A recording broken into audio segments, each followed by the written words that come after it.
Hi friends, ಇವತ್ತು ನಾವು grape milk shake ಮಾಡೋಣ. ಬನ್ನಿ ಹೇಗೆ ಮಾಡೋಣ ಅಂತ ನೋಡೋಣ. ಅದಕ್ಕೆ ನಾನು ಇವಾಗ 1 cup grapes, 1 cup milk, 1 spoon honey ತೆಗೆದುಕೊಂಡಿನಿ.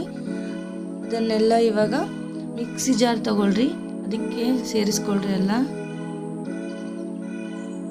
ನಾನಿಲ್ಲಿ ಗಟ್ಟಿಯಾದ ಹಾಲನ್ನೇ ತಗೊಂಡಿನಿ. ನಾನು ಸಕ್ಕರೆ ಬದಲಾಗಿ ಇಲ್ಲಿ 1 ಸ್ಪೂನ್ ಹನಿ ಬೆರೆಸೀನಿ.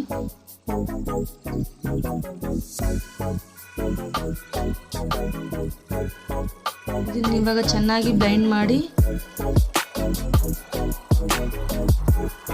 ಬೇಸಿಗೆಯಲ್ಲಿ ಅಂತೂ ಚೆನ್ನಾಗಿರುತ್ತೆ ಈ ಮಿಲ್ಕ್ ಶೇಕು, ಜ್ಯೂಸ್ ಎಲ್ಲ ಕುಡಿಯೋದಕ್ಕೆ ಈಸಿಯಾಗಿ ಮಾಡುವಂಥ ರೆಸಿಪಿ ಇದು.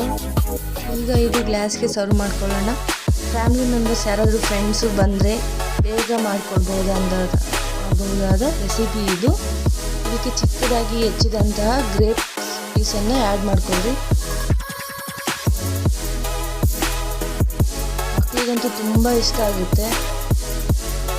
ಹೆಚ್ಚಿನ ವಿಡಿಯೋಗಾಗಿ ಕಿಚನ್ ಕ್ರಿಯೇಷನ್ ಚಾನಲನ್ನು ಸಬ್ಸ್ಕ್ರೈಬ್ ಮಾಡಿ. Thank you for watching.